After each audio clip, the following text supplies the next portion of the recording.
Overall, yes. International students provide a diversity in both the type of student and in the quality of student, which means that school has a greater opportunity to expose students to different abilities to learn, different ways of learning, different ideas about learning. I think it's really beneficial to our school because we get to meet people from other cultures and integrate them into our culture. We get to show our culture off, and the new students have a great experience as well as our students that are born and raised here.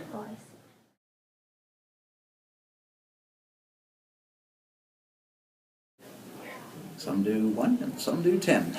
Oh, okay, so it depends. It depends on the student. There are some very bright international students. There are some international students that definitely struggle.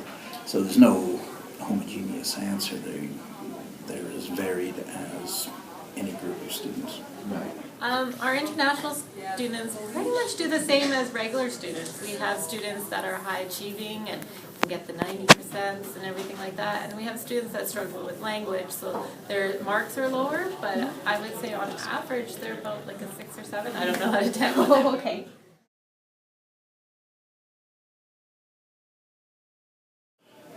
They do and they don't. Probably the dividing line or the differentiation line would be those who are comfortable speaking English and those who still feel challenged speaking English. And if they are struggling with learning English, they tend to stay by themselves rather than mixing and mingling generally with the rest of the students and becoming involved in a variety of student activities. And language difficulties prevent them from being more involved. And by not being involved, it tends to push them closer together.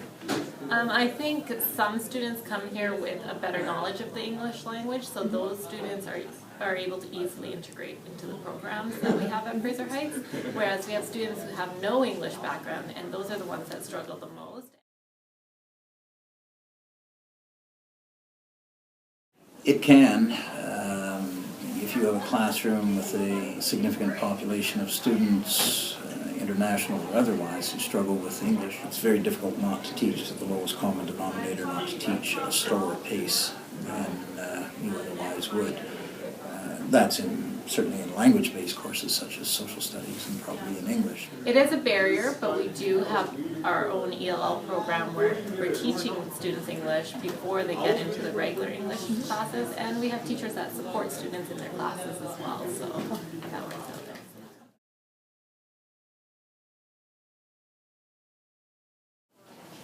In some cases, yes. In some cases, no.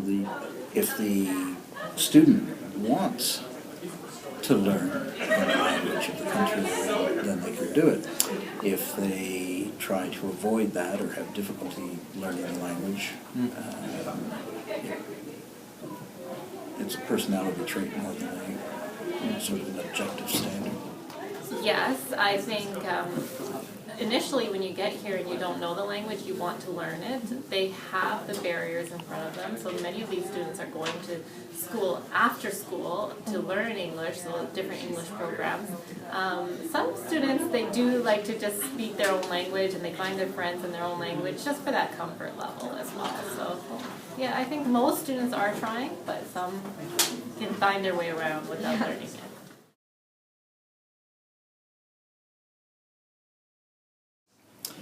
Language learning. Language learning? Yes. I am not against the idea of students being involved in an intensive English language program before they are integrated into the classroom. It's very difficult the way the international student program is established right now, but to put a student into a regular classroom who theoretically meets the ability to understand language at that level is not realistic. Language in the classroom varies tremendously, and language skills are fundamental, certainly in the social studies classroom. Right. I think a lot of support is vital when you come to the school and you have, because international students, most of them come here without their family. Oh yeah. And so they're on their own. So when you come to the school and you don't know anyone, we're trying to, it's hard. That's the biggest barrier. So we try and help out. We actually have an international ambassador program so that when a student comes to the school, we have other students who have been here that are international students that take them around and build those friendships and stuff.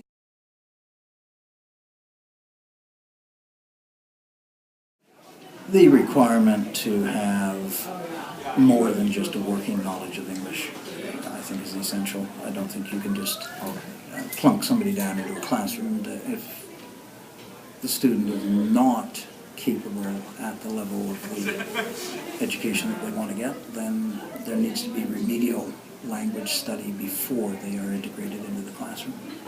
If they want to be successful. We can't stop them at the present time, but they want to be successful. We want them to be successful. They need to have the tools to be successful. Okay. Yeah, there are always flaws with programs. I think some students come from other countries with learning disabilities, and that's probably the biggest flaw, is that we're not told about the learning disabilities. And so when you come to our school and yeah, you have the language barrier, but you might have other barriers as well in your learning.